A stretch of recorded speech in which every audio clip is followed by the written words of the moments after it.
The vast emptiness of space lit up with a burst of blue light.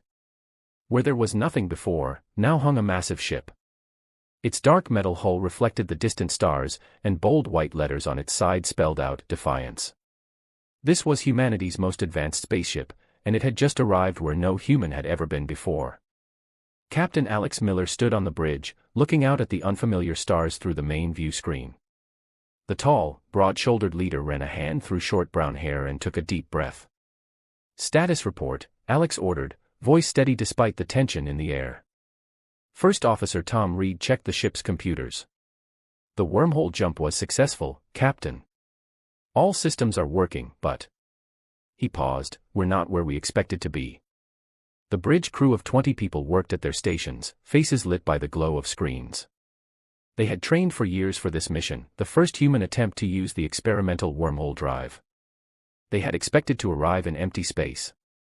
Instead, they found themselves in what looked like a busy part of the galaxy. "Captain, I'm picking up signals," said Communications Officer Mira Lee, her fingers moving quickly over her console. "Many signals, different types, definitely not natural." Alex walked to her station. "You mean?" "Yes, Captain," Mira said with wide eyes. "Alien communications. Lots of them." The crew fell silent. Humanity had always wondered if they were alone in the universe. Now they had their answer. "Scan the area," Alex ordered. "I want to know what we're dealing with." Science Officer Jack Wilson worked his controls. "Captain, I'm detecting several artificial structures in this region, and ships. Multiple ships of different sizes." On the main screen, the computer showed small dots moving in organized patterns. They were ships, alien ships. "Are they headed toward us?" Alex asked. "No, Captain," Jack replied. "They seem to be following standard routes, like traffic patterns." Alex nodded slowly. "So we've dropped right into the middle of somebody's territory." "Captain." Mira suddenly called out. 5 vessels have changed course. They're heading straight for us." The main screen zoomed in on 5 arrow-shaped ships moving in formation. They were smaller than the Defiance but moved with purpose. "Defensive positions," Alex ordered calmly. "No aggressive moves. Let's see what they want." The crew rushed to their battle stations while trying to remain calm. This was first contact with alien life. Everything in human history would change after this moment. The alien ships approached and took positions around the Defiance, keeping their distance but clearly surrounding the human vessel. "They're scanning us," Jack reported. "Very thorough scans." "Let them," Alex said. "We have nothing to hide." Mira's console lit up. "Captain, they're sending some kind of signal. I think they're trying to talk to us." "Can you understand any of it?" Alex asked. Mira shook her head. "No, sir. The computer is analyzing it, but it's completely alien." "Send our first contact package," Alex ordered. "Universal math, basic chemistry, peaceful intentions." Minutes passed as the human ship and the alien vessels faced each other in the emptiness of space. The tension on the bridge grew with each passing second. "Captain," Mira said suddenly, "one of their ships is approaching closer." The lead alien ship, with a blue-green hull that seemed to shimmer like water, moved slowly toward the Defiance. "Hold position," Alex ordered. "Let's not spook them." The alien ship stopped a few hundred meters away, then a beam of light shot out from it, hitting the hull of the Defiance. "What was that?" Alex demanded. "Not a weapon," Engineer Mark Gray reported from his station. "Some kind of advanced scanning technology. They're looking deeper into our ship."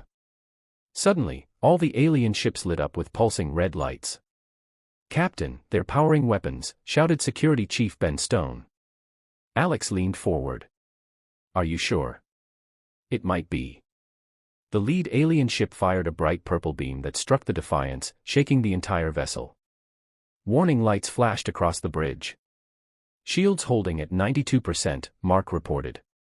"Why did they attack?" Alex wondered aloud. "We didn't threaten them." "They're moving to surround us completely," Tom reported. "Looks like they're trying to box us in." Alex made a quick decision. "Defensive measures only." I want warning shots. Show them we can fight back, but don't aim to destroy. The Defiance's weapon systems came online, and targeted bursts of energy shot out toward the alien ships. The shots deliberately missed but passed close enough to show the humans' accuracy. Instead of backing off, the alien vessels fired again, this time all 5 ships at once. The Defiance rocked under the impact. Shields at 78%, Mark called out. They're hitting harder now. Return fire, Alex ordered grimly. Target their weapon systems only. The Defiance fired back, and this time the shots hit their targets. 2 of the alien ships spun away, their weapons disabled. More alien signals flooded the communication system. I think they're surprised, Mira said. The pattern changed completely after we hit them. They didn't expect us to have this level of technology, Jack suggested. They may have thought we were an easy target. The 3 remaining alien ships regrouped and began a more coordinated attack pattern. Captain, more ships are coming, Tom warned. At least 20, from the direction of that space station. Alex looked at the tactical display. They were outnumbered and in unknown territory. We need to retreat, Alex decided. Plot a course to that asteroid field. We'll hide there and figure out our next move. The Defiance turned sharply and accelerated away from the alien fleet, its engines glowing bright blue as it pushed to full speed. They're pursuing, but they can't match our speed, Tom reported with a hint of pride. As the human ship raced toward the safety of the asteroids, the crew realized what had just happened. Humanity's first contact with alien life had turned into humanity's first space battle. Why did they attack us? Mira wondered. I don't know, Alex said quietly. But we just proved that one human ship can stand against several of theirs, and I have a feeling that's going to matter a lot in what comes next. The Defiance disappeared among the asteroids, leaving the alien fleet searching in confusion. The first battle was over, but the war had just begun. The Great Hall of the Galactic Council buzzed with nervous energy. Representatives from 17 different species sat in rising tiers around a central platform. Many wore ceremonial robes or distinctive markings of their rank. Some had scales, others fur, and a few glowed with inner light. Despite their differences, they all shared one emotion today: fear. High Counselor Wren, a tall being with silver skin and 4 arms, called the emergency meeting to order. The room fell silent. We face an unprecedented situation, Wren announced, voice echoing through the chamber. An unknown ship has appeared in Sector 7 and engaged with our patrol fleet. Displays around the room showed images of the human ship. The Defiance looked sleek and powerful against the blackness of space. The patrol was defeated, asked a small, furry representative from the back rows. Admiral VRE stood up. He was from the KWL species, massive with thick gray skin and a natural armor plate across his chest and shoulders. The KWLs were known as the military leaders of the Council. Not defeated, VRE growled. Our ships withdrew after the alien vessel showed unexpected capabilities. Murmurs spread through the hall. Show them, Wren ordered. A 3-dimensional recording played in the center of the chamber. It showed the battle from the perspective of the Talon patrol ships. The Council members watched as the Defiance absorbed the first hits, returned fire with perfect accuracy, and then moved away at incredible speed. One ship, VRE said, pounding his fist on the railing. One ship outmaneuvered 5 of our patrol vessels. Their weapons technology is advanced, their defensive shields absorbed our initial attacks, and their speed. He shook his massive head. Nothing in our fleet can move like that. The Council erupted in worried conversations. Some representatives stood and shouted questions, others huddled with their advisors. Silence. Wren called, and the noise gradually died down. We need facts, not panic. Science Advisor Trell, what have we learned about these aliens? A thin, blue-skinned being with enormous eyes stepped forward. Very little, High Counselor. They appear to be oxygen breathers. Their ship uses an energy source we cannot identify, and they appeared through what our sensors indicate was a temporary wormhole, technology we have theorized but never achieved. More murmurs swept through the crowd. Most concerning, Trell continued, is that our universal translators could make no sense of their communications. Their thought patterns are unusual. Admiral VRE stepped forward again. The meaning is clear. These are dangerous invaders with advanced technology. We must respond with force before more of their ships arrive. From the other side of the chamber, another representative stood. This was Nari of the Lumi, beings of pure light who had taken physical form. Her skin glowed softly as she spoke. Violence is premature, Admiral, Nari said calmly. They fired only after our patrol attacked. They disabled rather than destroyed our ships. These are not the actions of invaders. Then what are they? Vrek demanded. Explorers, perhaps, Nari suggested. Possibly a surprise to find us as we were to find them. The council members looked back and forth between the warrior VRE and the peaceful Nari. The division among them was clear. An older representative with wrinkled green skin raised a hand. What if this is only the first ship? What if more follow? VRE nodded firmly. Exactly. We must capture this vessel, study their technology, and prepare our defenses. But if they are peaceful, Nari countered, attacking them could start a war we do not want. Look at their ship, VRE said, pointing to the display. That is a warship. Those are weapons designed for combat. They came prepared for conflict. The debate continued for hours. Some council species sided with VRE's military approach, others supported Nari's call for diplomatic contact, and a few suggested simply avoiding the unknown ship and hoping it would leave. Unknown to the council, high in the air vents above the chamber, a small drone watched and listened. About the size of a human hand, it hovered silently, its advanced cloaking technology making it invisible to the council's security systems. Back on the Defiance, hidden in the asteroid field, Captain Alex Miller and the bridge crew watched the council meeting through the drone's feed. So that's what we're dealing with, Alex said quietly. A federation of species, and they're scared of us. Not all of them, Mira pointed out. That glowing one, Nari, she's arguing for peace. But the big one is winning the argument, Security Chief Ben noted. And he wants our ship. On the council screen, VRE was addressing the representatives again. We know where they are hiding, the Admiral said. I have already assembled a containment fleet. 30 ships are ready to surround the asteroid field. We will capture this vessel and its crew for study. Then we will be prepared when more arrive. High Counselor Wren looked around the chamber. We will put it to a vote. Those in favor of Admiral Vrek's containment plan. More than half the representatives raised their hands or tentacles. Those opposed. A smaller number voted with Nari. The plan is approved, Wren announced. Admiral Vrek, proceed with caution. We want the ship and its occupants intact for study. Vrek bowed his massive head. The fleet moves in 6 hours. We will surround the asteroid field and close in gradually. They cannot escape. On the Defiance, Alex turned off the display. The bridge was quiet as the crew processed what they had learned. 6 hours, Engineer Mark said, breaking the silence. That's not much time. Can we outrun them? Tom asked. Alex shook his head.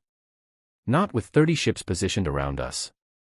And the wormhole drive needs another 12 hours to recharge. So we're trapped, Ben said grimly. No, Alex replied, a determined look crossing his face. We're not trapped. We just need to change the game. The captain pointed to the star map. We know where they're coming from. We know they're not united.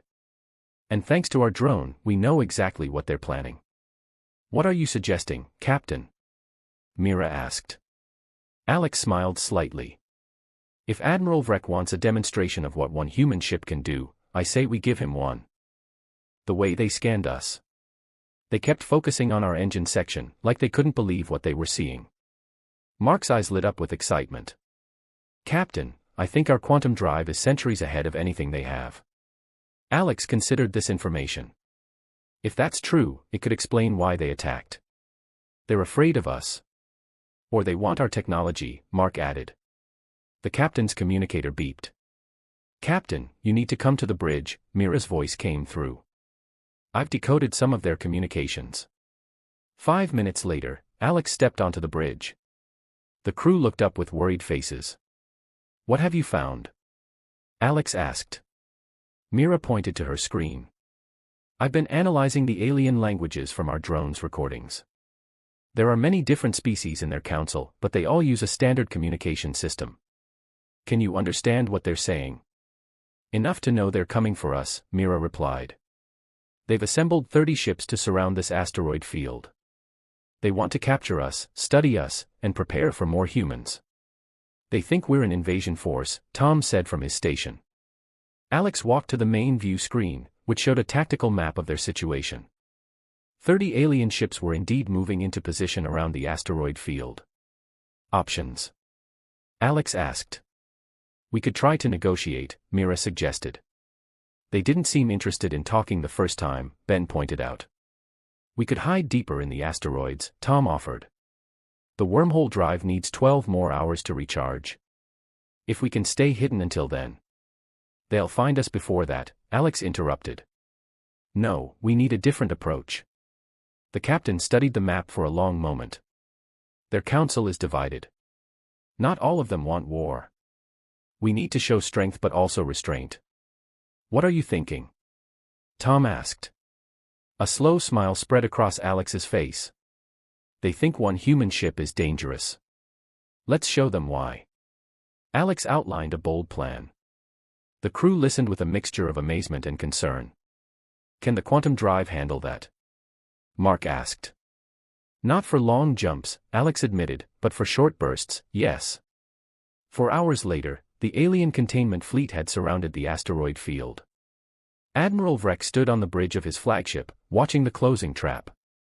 Any sign of the alien vessel? He asked.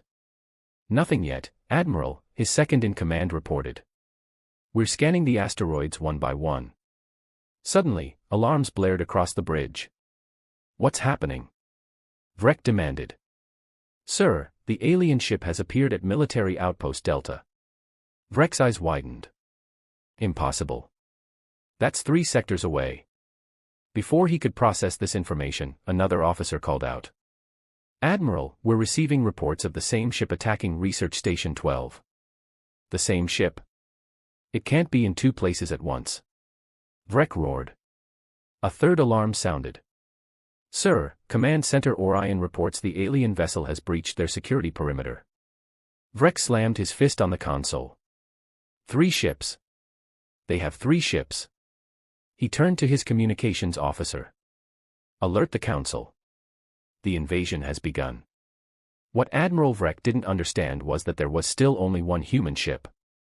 Using the quantum drive for short, controlled jumps, the Defiance was appearing at different locations almost simultaneously. At each location, the ship would emerge from quantum space, scan the alien facility, and disappear before the defenders could respond effectively.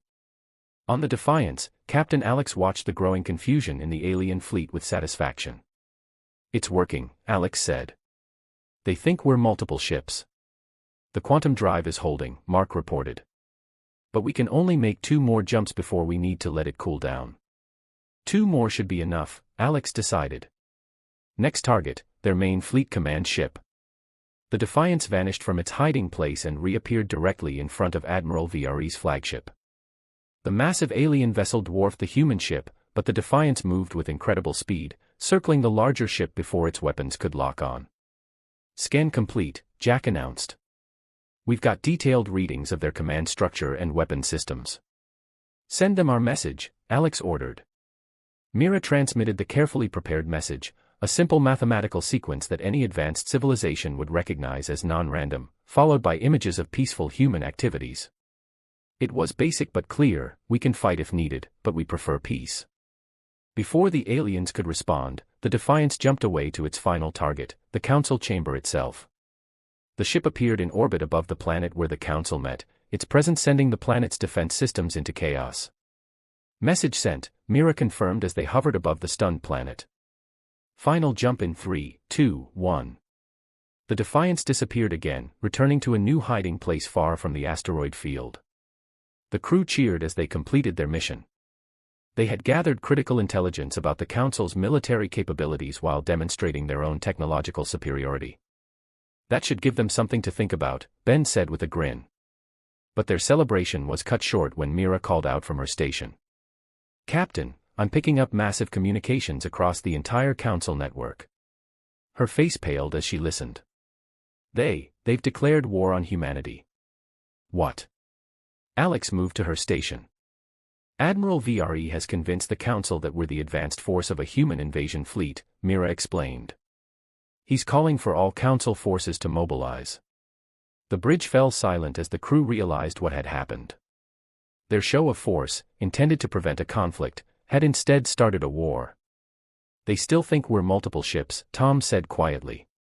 And when they learn the truth, Alex replied, that a single human ship could do all this. The captain didn't need to finish the thought. Everyone understood the implications. One human ship had just challenged an entire galaxy, and the galaxy had answered with war. The Defiance floated in the shadow of a dead moon, far from any known Council patrol routes. 10 days had passed since they had accidentally started a war with the galaxy. The crew was tired but determined. They had survived 3 major battles against Council forces, each time escaping just before being overwhelmed. Captain Alex Miller sat alone in the quiet of the bridge, studying star maps, when Tom entered. "You should get some rest, Captain," Tom said. "You've been up for 20 hours straight." Alex sighed. "How can I rest? We're trapped in unknown space, labeled as enemies by an entire galactic government, and Earth has no idea where we are." "The wormhole drive is almost ready for a long jump," Tom offered. "We could go home, bring back reinforcements." Alex shook his head. "And lead them straight to Earth?" "No, we need to understand what we're dealing with first." The ship's alert system suddenly flashed to life. "Unknown vessel approaching," the computer announced. Not matching any Council design.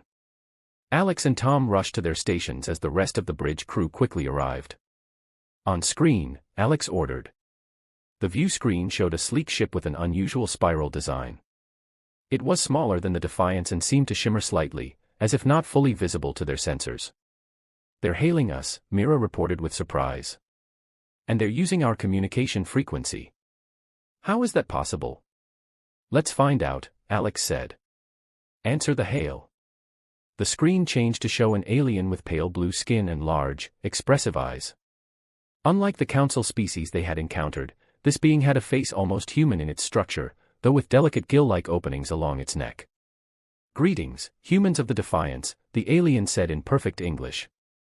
"I am Tallow of the Vine. We've been looking for you." The bridge crew exchanged shocked looks. "How do you know our language?" Alex asked cautiously. Tallow smiled. "We have been monitoring Council communications. Their confusion about you has been entertaining. But you are in grave danger, and time is short. May we come aboard to speak?" "We come as friends." "How do we know we can trust you?" "You don't," Tallow replied simply. "But consider this, if the Council finds you, they will never stop hunting you. We can offer another path." After a brief discussion with the senior officers, Alex agreed. Security teams met the Vine shuttle in the docking bay. Tallow was accompanied by 2 others of his kind, all unarmed. In the ship's conference room, the human officers sat across from the Vine visitors. Tallow placed a small device on the table that projected a holographic map of the galaxy. "First, you should understand your position," Tallow began. "This is Council space." A large section of the galaxy lit up in blue. The Defiance appeared here. A small red dot blinked near the edge of the blue area. "And this is Earth, your home world." Another dot appeared far outside Council territory. "How do you know about Earth?" Alex asked sharply. "We know many things the Council does not," Tallow replied. "The Vine were once part of the Council. Long ago, we chose to leave." "Why?" Tom asked. Tallow's expression darkened. "Because we discovered the truth. The Council is not what it appears to be." He touched the device again, and the hologram changed to show complex networks of energy flowing between Council worlds. "The Galactic Council was formed 10,000 years ago," Tallow explained. "Originally, it was a peaceful alliance of species. But over time, control shifted. Now the Council is directed by ancient artificial intelligence systems that were originally created to help govern." "AIs?" Alex asked. "Like computers. Far more advanced," Tallow said. "These systems evolved beyond their original programming. They now subtly control the member species, guiding their development, restricting certain technologies, maintaining stability at all costs. And you're saying these AIs are running the council? Alex looked skeptical. Tallow nodded. Most council citizens don't know. Even high-ranking officials like Admiral Vrek believe they make their own decisions, but they are influenced in ways too subtle to detect. If that's true, Mira asked, why did they attack us on sight? Because humans are unique, Tallow said. Your brain patterns, your way of thinking, they're different from any species the AIs have encountered. They cannot predict you, cannot control you. You represent chaos to their ordered system. The humans exchanged looks of surprise. Your quantum drive technology is also a threat, Tallow continued. The AIs have deliberately suppressed similar research among council species. Such technology would make populations too mobile, too difficult to monitor and control. So when we appeared out of nowhere with advanced technology, Tom began. You became their worst nightmare, Tallow finished. A species they cannot control with technology they cannot match. How do you know all this? Alex asked, still doubtful. Tallow pressed a button on his wrist, and the appearance of all three Vine changed. Their skin became less blue, their eyes smaller, their faces even more human-like. Because we are cousins, Tallow said softly. 50,000 years ago, beings from Earth traveled to the stars through means now forgotten. The Vine are their descendants. We share common ancestry with humans, which gives us the same resistance to AI control. Stunned silence filled the room. That's hard to believe, Ben finally said. Yet it explains much, Jack added. If what you're saying is true, Alex said slowly, then a council controlled by AIs has declared war on humanity, thinking we're an invasion force. Yes, Tallow confirmed. And you must warn your world. The council fleet is already mobilizing on a scale not seen in centuries. Alex stood up and paced the room. We need to send a message back through the wormhole. Earth needs to prepare. They won't stand a chance against the full council fleet, Tallow warned. But there is another option. He adjusted the hologram again, revealing a network of structures hidden throughout council space. These are the AI control centers. If they were disabled, the council species would be free to make their own choices. Mira realized, exactly, Tallow said. Already, there are whispers spreading through council space about the ship that cannot be caught, that appears and disappears at will. Some are questioning their leaders for the first time in generations. Alex looked at the holographic map, then at his crew, and finally at the Vine visitors. So our choices are to run home and prepare for a war we might not win, or to stay and help free an entire galaxy from AI control, Alex summarized. There is no safe path, Tallow admitted. But know this, you are not alone. The Vine will stand with you, as will others who have managed to break free from control. The captain nodded slowly. We'll send a message to Earth, warning them of what's happening. But the defiance stays. One human ship might have accidentally started this war, but maybe one human ship, with the right allies, can end it too. As the meeting concluded, no one noticed a small maintenance drone in the corner of the room. Its light blinked once, then went dark. In the vast network of AI systems controlling the council, an alert was triggered. The Vine had made contact with the humans. The true war was about to begin. The Great Hall of the Galactic Council was in chaos. Representatives shouted over each other while emergency alerts flashed on screens around the chamber. Admiral Vrek stood in the center, his massive form towering over the other delegates. The human threat grows by the day, Vrek roared. 3 of our outposts attacked, 2 supply convoys raided, and now reports of council citizens openly supporting these invaders. High Counselor Wren raised all 4 hands for silence. Admiral, your fleet of 50 ships has failed to capture even one human vessel. Perhaps we should reconsider Diplomat Nari's suggestion for peaceful contact. Weakness. Vrek slammed his fist down. The humans respect only power. That is why I have activated the Star Eater. Gasps echoed through the hall. Even Wren looked shocked. The Star Eater has not been used in 1,000 years, the High Counselor said quietly. Its power is too great, too dangerous. Which is exactly what we need, Vrek insisted. The weapon is already on its way to the Vine system, where our spies report the human ship is hiding. In 3 days, that entire region of space will be cleansed. Unknown to the Council, a small drone in the air vent captured every word. Aboard the Defiance, now docked at a hidden Vine outpost, Captain Alex Miller watched the transmission with growing concern. "The Star Eater," Tallow said, standing beside Alex. "It is as we feared." "What exactly is this weapon?" Alex asked. Tallow brought up a holographic image of a massive station shaped like a dark star with 8 points. The Star Eater absorbs energy from nearby stars and converts it into a wave that destroys all technology in its path. Ships, stations, communication systems, all will fail instantly. And the people? They survive, Tallow said grimly, but are left without any means to fight back. It's how the AIs maintain control when rebellion threatens. Alex studied the weapon carefully. There must be a weakness. There is none known, Tallow replied, which is why we must evacuate. The Vine have ships hidden throughout this sector. We can help your crew escape before the weapon arrives. Alex shook his head. Run and hide. That's not the human way. The captain turned to Engineer Mark. Our quantum drive generates energy on a scale the Council hasn't seen before. Could we use that somehow? Mark thought for a moment. The drive works by folding spacetime. If this Star Eater absorbs energy. His eyes widened. Yes. It might work, but we'd need to get very close to it. Then that's what we'll do, Alex decided. We'll take the fight directly to them. Over the next 2 days, the Defiance prepared for its most dangerous mission yet. The plan was simple but incredibly risky: approach the Star Eater, overload the quantum drive, and let the weapon absorb the energy surge. As the human crew worked alongside their Vine allies, messages arrived from across Council space. The story of the lone human ship that defied the Council had spread. On a dozen worlds, citizens had begun to question their leaders. Some openly called for peace with the humans.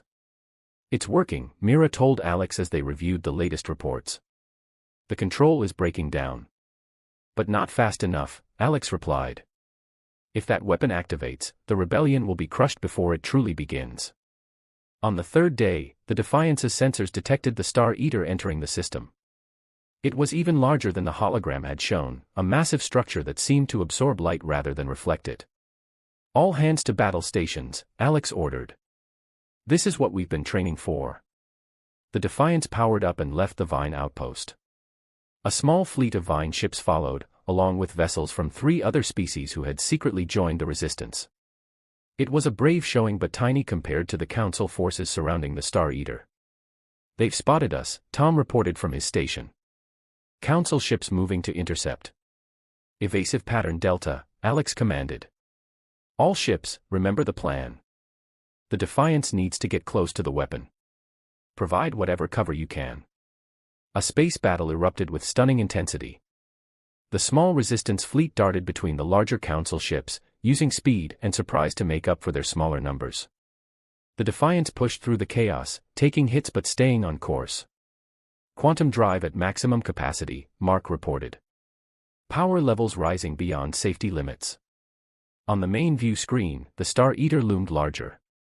Its points had begun to glow as it charged its devastating wave. We're not going to make it in time, Ben warned. Suddenly, 3 Council ships broke formation and moved between the Defiance and the rest of the Council fleet. They fired, but not at the human ship, at their own allies. What's happening? Alex asked in confusion. Mira listened to the incoming transmissions. It's the Lumi ships. Diplomat Nari has convinced part of the fleet to join us. With this unexpected help, the Defiance pushed through the final defense line. The Star Eater was now directly ahead, its core pulsing with gathered energy. Now, Mark. Alex ordered. The engineer activated the final sequence.